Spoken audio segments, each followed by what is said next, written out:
আপনারা শুনছেন হুমায়ুন আহমেদের বৃষ্টিবিলাস। আজ শুনবেন উপন্যাসটির ৬ষ্ঠ পর্ব। শ্যামা, তুই কি আমার উপর খুব রেগে আছিস? ৩ দিন হয়ে গেল, এখনও টেলিফোন করলি না। আমি তোর নিষেধ সত্ত্বেও তোদের বাড়িওয়ালার টেলিফোনে টেলিফোন করেছিলাম, ২ বার করেছি। প্রথমবার তিনি বলেন রং নাম্বার, দ্বিতীয়বারে বললেন শ্যামারা এই বাড়ি ছেড়ে চলে গেছে, মালিবাগের দিকে বাসা নিয়েছে, রেল ক্রসিংয়ের কাছে। বয়স্ক একজন মানুষ মিথ্যা কথা বললে কেমন লাগে বলতো? রাগে আমার গা জ্বলে যাচ্ছে। এই ভদ্রলোককে আমি একটা শিক্ষা দিব। শ্যামা, আমাদের পিকনিকে তুই এই ভদ্রলোককে ভুলিয়ে ভালিয়ে নিয়ে আয় না, তারপর দেখ আমি কি করি। শ্যামা শোন, ওই দিনের ঘটনায় আমি খুব দুঃখিত। সামান্য ফান করলাম। এক বন্ধু আর এক বন্ধুর সঙ্গে ফান করতে পারবে না? ভদ্রলোকের চশমা তোর ব্যাগে পাওয়া গেল, তাতে ক্ষতি কিছু হয়নি, বরং লাভ হয়েছে। কি লাভ হয়েছে সেটা বলি, মন দিয়ে শোন। ভদ্রলোক তো মোটামুটি অন্ধের মতোই হাঁটাহাঁটি করছিলেন। চশমা ফেরত পেয়ে প্রথম তোকে দেখলেন। তুই সবুজ শাড়ি পরে দাঁড়িয়েছিলি, তোকে দেখাচ্ছিল ইন্দ্রাণীর মতো।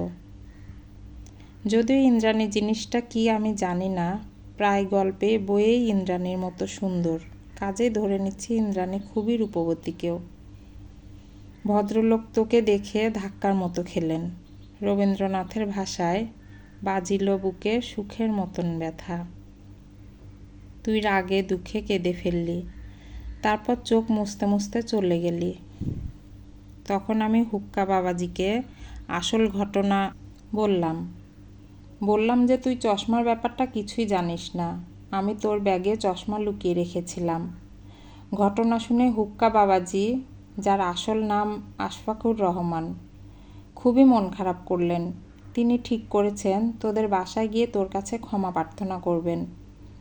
আমার ধারণা ইতিমধ্যে তিনি এই কাজটা সেরে ফেলেছেন এবং তোর সঙ্গে হুক্কা বাবাজি কথাবার্তা হয়েছে।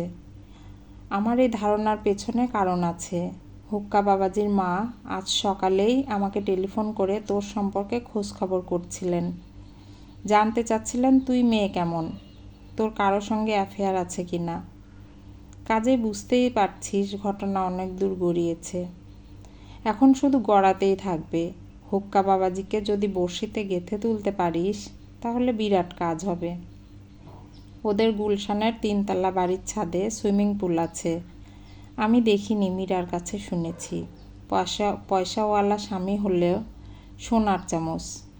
কথায় আছে না, সোনার চামচ বাঁকাও ভালো। হুক্কা বাবাজি বাঁকা না, সোজা। ভদ্রলোকের ফাইবার অপটিক্সের ওপর পিএইচডি ডিগ্রি আছে। মেরিল্যান্ড বিশ্ববিদ্যালয়ে অধ্যাপনা করতেন। তার বাবা খুবই অসুস্থ, নিজে ব্যবসাপাতি দেখতে পারছেন না বলে ছেলে এসেছে বাবাকে সাহায্য করতে। শ্যামা শোন, ওই ভদ্রলোকের সঙ্গে যদি তোর কিছু হয়ে যায়, সম্ভাবনা অবশ্য 90%, তাহলে তুই প্রতি মাসে একবার তোদের গুলশানের বাড়ির ছাদে পুল সাইড পার্টি দিবি। আমরা সবাই সুইমিং পুলে লাফালাফি ঝাপাঝাপি করব আর পার্টি করব। মীরার বিয়ের ঘটনা বলে চিঠি শেষ করি। এত ঝামেলা করে ভিডিওর ব্যবস্থা করা হলো, সেই ভিডিও শেষ পর্যন্ত হয়নি। বর এসেছে রাত 3টায়। বিয়ে শেষ হতে হতে বেজেছে 5টা। দিনের বেলাতে কি বাসর হয়? ভদ্রলোক 3 তলা পর্যন্ত উঠলেনই না। আমরা খুবই মন খারাপ করেছি। সবচেয়ে বেশি মন খারাপ করেছেন সাহানা ম্যাডাম। শেষে ম্যাডামকে বললাম, ম্যাডাম মন খারাপ করবেন না, আমরা তো অনেকেই আছি বিয়ের, নাকি? আমাদের যে কোনো একজনের বাসর রাত ভিডিওর ব্যবস্থা হবে। কে জানে, হয়তো তোরটাই হবে। কাজেই সাবধান, ভালো থাকিস এবং আমার ওপর থেকে রাগটা দূর করার চেষ্টা করিস। তোর নাম রাগকুমারী বলেই সারাক্ষণ রেগে থাকতে হবে নাকি? রাগ মিস্টার হুক্কার জন্য জমা করে রাখ। ইতি, তোর বন্ধু তৃণা। শ্যামা জেগে আছে। একটু আগে ঘড়ি দেখেছে 3টা 10। চোখ জ্বালা করছে, যদিও চোখ জ্বালা করার কোনো কারণ নেই। সে চোখ বন্ধ করে আছে। রোদের দিকে তাকিয়ে থাকলে চোখ জ্বালা করার প্রশ্ন আসতো। ঘর অন্ধকার। যখন ঘুমোতে গিয়েছিল তখন গরমে শরীর ঘেমে যাচ্ছিল। এখন শীত শীত লাগছে। মাথার ওপর ফ্যান ঘুরছে। রাত যতই বাড়ছে ফ্যানের গতি মনে হয় ততই বাড়ছে। দূরে কোথাও বৃষ্টি হচ্ছে কি? আশেপাশে কোথাও বৃষ্টি না হলে এতটা ঠান্ডা লাগার কথা না। শ্যামা আবারও ঘড়ি দেখল। রেডিয়ামের ডায়াল দেয়া ঘড়ি। অন্ধকারে বিড়ালের চোখের মতো জ্বলে। এখন বাজছে 3:12। মাত্র 2 মিনিট পার হয়েছে। শ্যামার কাছে মনে হচ্ছে অনন্তকাল। অনিদ্রা রোগ মানুষকে এত কষ্ট দেয় তা তার জানা ছিল না। তার ছিল বালিশ ঘুম। বালিশে মাথা গলানো মাত্রই ঘুম। আজ একই যন্ত্রণা হলো। আগে চোখ জ্বালা করছিল, এখন মুখ জ্বালা করছে। এই জ্বলনি কি শেষ পর্যন্ত সারা শরীরে ছড়িয়ে পড়বে? বিছানায় শুয়ে না থেকে ভেতরের বারান্দায় চলে গেলে কেমন হয়? ভেতরের বারান্দায় কাঠের চেয়ারটা আছে। চেয়ারের পায়াটা আবার ভেঙেছে। আব্দুর রহমান সাহেব আবার ঠিক করেছেন। এই নিয়ে 3 বার হলো। চেয়ারে বসে সকাল হওয়া দেখা। অনেক দিন সকাল হওয়া দেখা হয় না। আজ দেখবে। না, তা করা যাবে না। ফজরের আজান হতে মা বাবা দুজনেই উঠে পড়বেন। তারা অজু করতে এসে দেখবেন তাদের বড় মেয়ে একা একা বারান্দায় বসে আছে। মনের কষ্টে মেয়ে সারা রাত ঘুমাতে পারেনি। তারা দুজনেই খুবই দুঃখিত হবেন। সেটা হতে দেওয়া যায় না। শ্যামা মনের কষ্টে ঘুমোতে পারছে না, এটা ঠিক না। তার মনে কষ্ট নেই, তবে তার খারাপ লাগছে। খারাপ লাগলেই সেই খারাপ লাগাটা অন্যকে দেখাতে হবে কেন? আজ তার জন্য খারাপ একটা রাত যাচ্ছে। রাতটা কোনো মতে পার করতে পারলে সব ঠিক হয়ে যাবে।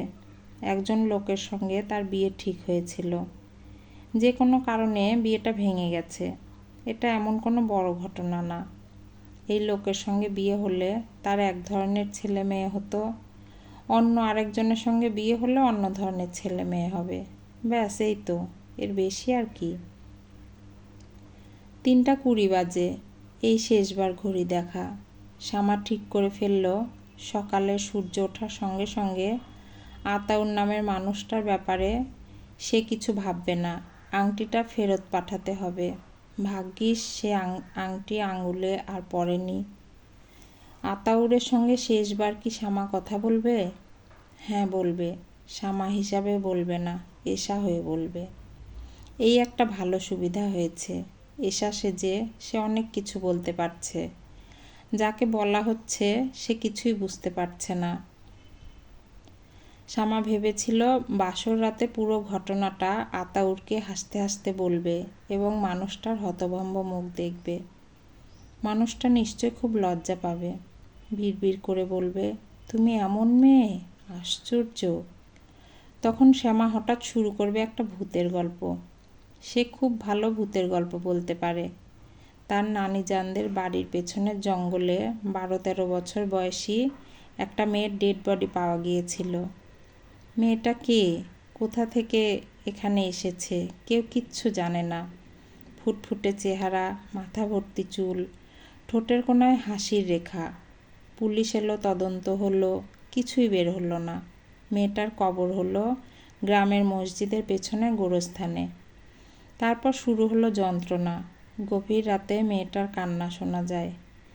লোকজনদের ফিসফিস করে বলে, এই তোমরা আমাকে কবর দিলে কেন? আমি হিন্দু, আমার নাম লীলাবতী। গ্রামের লোকজন অস্থির হয়ে পড়ল।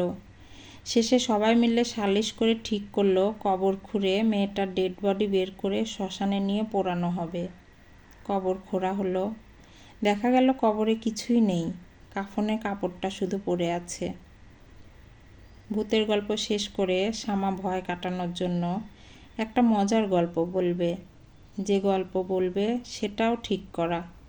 গল্পটা সবচেয়ে সুন্দর বলতে পারে তৃণা, তবে সে নিজেও খারাপ বলে না। এক পথচারী অন্য একজনকে জিজ্ঞেস করল, ভাই শুনুন, এই রাস্তাটা কি হাসপাতালের দিকে গিয়েছে? উত্তরে সেই লোক বলল, রাস্তার কি অসুখ হয়েছে যে হাসপাতালের দিকে যাবে? গল্পগুজব শেষ হবার পর মানুষটাকে পুরোপুরি চমকে দেবার জন্য সে বলবে, আচ্ছা শুনুন, অনেক গল্প করা হয়েছে, এখন আমার খুব ঘুম পাচ্ছে। গতকাল রাতেও ঘুমাইনি, ঘুমে আমার চোখ বন্ধ হয়ে আসছে, আমি ঘুমাবো। ঘুমের মধ্যে আপনি আমার গায়ে হাত দেবেন না। ঘুমের সময় কেউ আমার গায়ে হাত দিলে আমার খুব খারাপ লাগে। এই বলেই সে পাশ ফিরে শুয়ে গভীর ঘুমের ভান করবে। লোকটা কি করবে? বাধ্য ছেলের মতো চুপচাপ পাশে বসে থাকবে? আজান হচ্ছে, সুলতানা উঠেছেন, রান্নাঘরের দিকে যাচ্ছেন। চুলায় চায়ের কেতলি বসিয়ে তিনি তার স্বামীকে ডেকে তুলবেন। দুজনে ফজরের নামাজ পড়ে একসঙ্গে চা খাবেন। তারপর আবার ঘুমোতে চলে যাবেন। ঘণ্টাখানেক ঘুমিয়ে আবার উঠবেন। এই ওঠা ফাইনাল ওঠা, আগেরটা সেমিফাইনাল। এই রুটিনের কোনো ব্যতিক্রম শ্যামা তার জীবনে দেখেনি। শ্যামা এবং তার বাবা রুটিনের মধ্যে আটকা পড়ে গেছেন। মানুষ অতি দ্রুত রুটিনে আটকা পড়ে যায়। ভালোবাসাবাসিও কি একসময় রুটিনের মধ্যে চলে আসে? রুটিন করে একজন আরেকজনকে ভালোবাসে? শ্যামা বিছানায় উঠে বসল। সে ঠিক করলো এক কাপ চা নিয়ে ছাদে চলে যাবে। ছাদে হাঁটতে হাঁটতে চা খাবে। চা খেতে খেতে গুছিয়ে নেবে এশা সেজে আজ কি কি কথা আতাউর নামের মানুষটাকে বলবে। কথা বলবে কি না সেটাও ভাবার ব্যাপার আছে। এখন আর কথা বললে কি হবে? তবু সে হয়তো বলবে, কারণ তার কথা বলতে ইচ্ছা করছে। কথা বলতে হবে 9টার আগে। 9টার সময় মানুষটা নিশ্চয়ই অফিসে চলে যাবে। শ্যামা আজ বাদ দিয়ে ঘরে বসে থাকতে পারে। মানুষটা পারবে না। তাকে বেঁচে থাকতে হলে অফিস করতে হবে, বেতন তুলতে হবে। সে নিশ্চয়ই রুটিনে ঢুকে পড়া মানুষ। এখন বাবার গলা পাওয়া যাচ্ছে। বাবার অসুখটা তাহলে সেরে গেছে। তিনি রোজ দিনের মতো নামাজ পড়বেন, কোরআন তেলাওয়াত করবেন। তারপর ছোট্ট ঘুমাতে যাবেন। ঘুম থেকে উঠে নাস্তা খেয়ে ব্যস্ত ভঙ্গিতে অফিসের দিকে রওনা হবেন। তার জীবন আগের মতোই চলবে। শ্যামার জীবনও হয়তো আগের মতোই চলবে। এক সময় আতাউর নামের লোকটার কথা মনেও থাকবে না। অনেক অনেক দিন পর তার নিজের মেয়ে বড় হবে। সে তার বান্ধবীর বিয়ে দেখে বাসায় ফিরে মার সঙ্গে গল্প করতে বসবে। তখন হয়তো শ্যামা হঠাৎ করে বলবে, জানিস, আমার একজনের সঙ্গে বিয়ে প্রায় ঠিকই হয়ে গিয়েছিল। লোকটার নাম আতাউর। আমি ঠাট্টা করে বলতাম খাতাউর। তার মেয়ে বলবে, ছি, মানুষের নাম নিয়ে ঠাট্টা করা ঠিক না। নামটা তো সে রাখেনি, বাবা মা রেখেছে। শ্যামা বলবে, তা ঠিক, তখন আমার বয়স কম ছিল, ঠাট্টা তামাশা করতে খুব ভালো লাগতো। ওনার সঙ্গে বিয়ে হলো না কেন? আমার বাবা কোনো খোঁজখবর না নিয়ে বিয়ে ঠিক করেছিলেন তো। শেষে তিনি জানতে পারলেন কিছু সমস্যা আসছে। কি সমস্যা? জানি না কি সমস্যা, বাবা বলেননি। শ্যামা আবারও বিছানায় শুয়ে পড়ল। তার নিজের মেয়েটার কথা ভাবতে ভালো লাগছে। মনে হচ্ছে সত্যি সত্যি তার একটা মেয়ে আছে এবং মেয়েটা এখন গুটিসুটি মেরে তার পাশে শুয়ে আছে। মেয়েটার গায়ের গন্ধ পর্যন্ত তার নাকে লাগছে। গাঁদা ফুলের পাতা কচলালে যে গন্ধ আসে, সেই গন্ধ। আচ্ছা, মেয়েটার সুন্দর একটা নাম থাকা দরকার না? তার যেমন 2 অক্ষরের নাম, সেরকম 2 অক্ষরের নাম। 2 অক্ষরের নাম হলে নামটা অনেকক্ষণ মুখে রাখা যায়, টেনে লম্বা করা যাবে।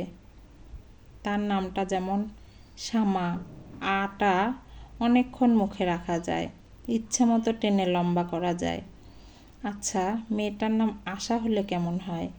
আতাউরের আ আর শ্যামার সা। কি অদ্ভুত কাণ্ড! আতাউর এখন এলো কিভাবে? শ্যামা দুহাত দিয়ে কল্পনার মেয়েটাকে ঠেলে সরিয়ে দিল। মেয়েটা উফ বলে চিৎকারও করল, কারণ তার চুল মার বালিশের নিচে আটকে গেছে। এসব চিন্তার কোনো মানে হয় না? থাক, নিজের মেয়েকে নিয়ে আপাতত চিন্তাটা বন্ধ থাকুক। অন্য কোনো বিষয় নিয়ে চিন্তা করা যাক, মজার কোনো বিষয়, আনন্দের কোনো বিষয়। শ্যামার ঘুম পাচ্ছে, এখন আর ঘুমোতে ইচ্ছা করছে না। এখন ঘুমিয়ে পড়লে 10টার আগে আর ঘুম ভাঙবে না। আতাউরকে টেলিফোন করা যাবে না। টেলিফোন করতেই হবে, এশা সেজে টেলিফোন। পর্দার আড়াল থেকে কথা বলা। এই মজার টেকনিকটা শামা তার মেয়েকে শিখিয়ে দিয়ে যাবে। শামার দরজায় কে যেন হাত রাখলো। দরজার কড়ায় সামান্য শব্দ হলো। তারপরে সুলতানার গলা শোনা গেল। তিনি কোমল স্বরে বললেন, শামা চা খাবি? শামা বলল, হ্যাঁ।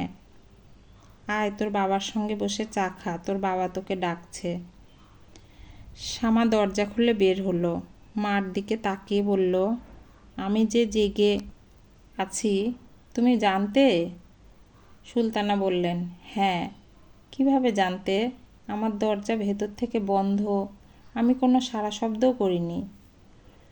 সুলতানা ছোট্ট নিঃশ্বাস ফেলে বললেন, তোরা 3 ভাই বোনের যে কোনো একজন জেগে থাকলে বুঝতে পারি। আমার নিজেরও তখন ঘুম হয় না। তোদের মধ্যে সবচেয়ে বেশি রাত জাগে এশা। বাবা আমার সঙ্গে চা খেতে চাচ্ছেন কেন? মনে হয় কিছু বলবে। বিয়ে যে ভেঙে গেল, কেন ভাঙলো, এসব হয়তো তোকে বলবে। আমি বাবার কাছ থেকে কিছু শুনতে চাচ্ছি না। তুমি শুনে নাও, তারপর যদি ইচ্ছা করে আমি তোমার কাছ থেকে শুনবো, ইচ্ছা না হলে শুনবো না। সুলতানা মেয়ের কাঁধে হাত রেখে বললেন, বাবা ডাকলে কখনো না করতে নেই। তোকে ডেকেছে, তারপর যদি না যাস তাহলে মনে কষ্ট পাবে। মার মনে কষ্ট দিলে কিচ্ছু হয় না, কিন্তু বাবার মনে কষ্ট দিলে তার ফল খুব খারাপ হয়। আব্দুর রহমান সাহেব শ্যামাকে দেখে একটু নড়ে চড়ে বসলেন। তার হাতে চায়ের কাপে চুমুক দিতে যাচ্ছিলেন। চুমুক না দিয়ে কাপ নামিয়ে নিয়ে মেয়ের দিকে তাকিয়ে হাসলেন। শ্যামা বলল, তুমি কিছু বলবে? আব্দুর রহমান সাহেব নরম গলায় বললেন, দাঁড়িয়ে আছিস কেন? আগে বস, তারপর বলি। শ্যামা বসল। আব্দুর রহমান সাহেব নিজেই মেয়ের হাতে চায়ের কাপ তুলে দিতে দিতে বললেন, আমি হলাম বোকা মানুষ। আমি নিজে বোকা, তোর মাও বোকা। 2 বোকা মিলে বিরাট ভুল করে ফেলেছি। এই ভুলের মা বাপ নাই। খোঁজ খবর না নিয়ে তোর বিয়ে ঠিক করে ফেললাম। ছেলেও আসা যাওয়া শুরু করলো। কি অবস্থা! শ্যামা বলল, আসা যাওয়া শুরু করেনি বাবা, একদিনই এসেছিল। সেই একদিন আসাটাও তো ঠিক না। তোর মা যত্ন করে আবার ভাত খাইয়েছে। তুই আবার তাকে নিয়ে নিউ মার্কেটে বান্ধবীর জন্য উপহার কিনতে গেলি। তোর মার কাছে শুনেছি এক রিকশায় গিয়েছিস। কি ঘৃণাকর অবস্থা! তোর অবশ্য দোষ নেই, দোষটা আমার। আমি গ্রিন সিগন্যাল দেওয়ার কারণেই বাসায় এসে ভাত খাওয়া শুরু করলো। চিন্তা করলে আমার কেমন যেন লাগে। একটা মানুষ একবেলা ভাত খেয়েছে, এটা এমন কোনো ব্যাপার না বাবা। কতজনই তো আমাদের বাসায় খেয়েছে, তাতে কি হয়েছে? আব্দুর রহমান সাহেব মেয়ের দিকে দৃষ্টি ফিরিয়ে স্ত্রীর দিকে তাকালেন। হতাশ গলায় বললেন, অনেক কিছুই হয়েছে, এত নর্মাল ছেলে না, পাগল। সুলতানা হতভম্ব গলায় বললেন, পাগল মানে? মাথার অসুখ, প্রায়ই হয়। তখন কাউকে চিনতে পারে না, দরজা তালা বন্ধ করে রাখতে হয়, এমন অবস্থা। এরা অসুখ গোপন করে বিয়ে দিতে চাচ্ছিল। মানুষের ধারণা আছে না, বিয়ে দিলে পাগল ভালো হয়, তাই ভেবেছে কাউকে কিছু না জানিয়ে বিয়ে দিয়ে দেবে, পাগল ভালো হয়ে যাবে। আমার মেয়ে হবে পাগল ভালো করার ট্যাবলেট। এই ছেলের আগেও একবার বিয়ে ঠিকঠাক হয়েছিল, পানচিনি হয়েছে। মেয়ে পক্ষ খবর পেয়ে পরে বিয়ে ভেঙে দেয়। গতকাল আমি ছেলের বড় বোনের কাছে গিয়েছিলাম। তিনি ঘটনা স্বীকার করেছেন। ছেলে যেমন বজ্জাত, আত্মীয় স্বজনরাও বজ্জাত। ধরে এদের চাবগান উচিত, জুতা পেটা করা উচিত। এরা শিয়াল কুকুরেরও অধম। শ্যামা বলল, এইসব কেন বলছো? বলবো না? না, বলবে না। বিয়ে ভেঙে গেছে, ফুরিয়ে গেছে, গালাগালি করবে কেন? আমি এমন কি গালাগালি করলাম? তুই এত রাগ করছিস কেন? জানি না কেন রাগ করছি, আমার ভালো লাগছে না। বাবা, আমি উঠলাম। আব্দুর রহমান সাহেব চাপা গলায় বললেন, ছেলে যোগাযোগ করার চেষ্টা করতে পারে, উল্টাপাল্টা বোঝানোর চেষ্টা করতে পারে, একেবারে পাত্তা দিবি না। কি সর্বনাশ! আমার মেয়েটাকে আর একটু হলেই তো পাগলের হাতে তুলে দিচ্ছিলাম। শ্যামা বাবার সামনে থেকে উঠে এলো। হ্যালো, আমি এশা। বুঝতে পারছি, তুমি কেমন আছো? আমি ভালো আছি। আপনার গলাটা এমন লাগছে কেন? মনে হচ্ছে আপনি না, অন্য কেউ কথা বলছে। আমার মন ভালো নেই। মন ভালো না থাকলে আমার গলার স্বর বদলে যায়। মন ভালো নেই কেন? ভেঙে গেছে বলে? আতাউর জবাব দিল না। শ্যামা কিছুক্ষণ জবাবের জন্য অপেক্ষা করল। জবাবের জন্য অপেক্ষা করে ভালোই হলো। পরের প্রশ্নটা কি করা যায়?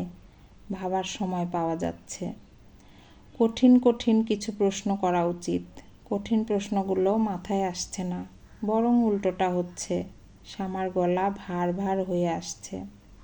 এশা, জি। তোমরা সবাই আমাকে খুব খারাপ ভাবছো, তাই না? আমি ভাবছি না, তবে অন্যরা ভাবছে। তুমি ভাবছো না কেন? কারণ আমি আপনাকে খুব ভালো কখনো মনে করিনি। বাবা মনে করেছেন। এজন্যই বাবা মনে কষ্ট পাচ্ছেন। আর আপা খুব কষ্ট পেয়েছে। সে অবশ্যই কষ্টের কথাটা কাউকে বলেনি, কিন্তু আমি বুঝতে পারি। ও আচ্ছা। আমি বয়সে অনেক ছোট, কিন্তু আমি আপনাকে একটা উপদেশ দেব। দাও। আপনার বিয়ে করা উচিত হবে না। আপনি তো মোটামুটি ধরনের অসুস্থ না, বেশ অসুস্থ। আমার কথা কি ভুল? না, ভুল না। আমি যখন অসুস্থ হই, বেশ ভালোই অসুস্থ হই। আমাকে তালাবন্ধ করে রাখতে হয়। অসুখটা সেরে গেলে পুরনো অনেক কিছু ভুলে যাই। এই অসুখ সারবে, ডাক্তাররা কি এমন কথা বলেছেন? না, বলেননি, বরং উল্টোটা বলেছেন। বলেছেন বয়সের সঙ্গে সঙ্গে অসুখটা বাড়বে। অসুখের ব্যাপারটা গোপন করাটা কি আপনার ঠিক হয়েছে? না, ঠিক হয়নি, খুব অন্যায় হয়েছে। অন্যায়টা করলেন কেন? তোমার আপাকে দেখে মনে হলো আমার অসুখটা সেরে গেছে, আর কোনো দিন হবে না। যে অসুখ হবে না, আগ বাড়িয়ে সে অসুখের কথা বলতে ইচ্ছা করল না। আপার আগে আপনার আরও একটা মেয়ের সঙ্গে বিয়ের কথা হয়েছিল। তাদেরকেও আপনি অসুখের কথা জানাননি। ওই মেয়েটাকে দেখেও কি মনে হয়েছিল আপনার অসুখ সেরে গেছে? আতাউর চুপ করে রইল। এশা বলল, আচ্ছা থাক, এ প্রশ্নের জবাব দিতে হবে না।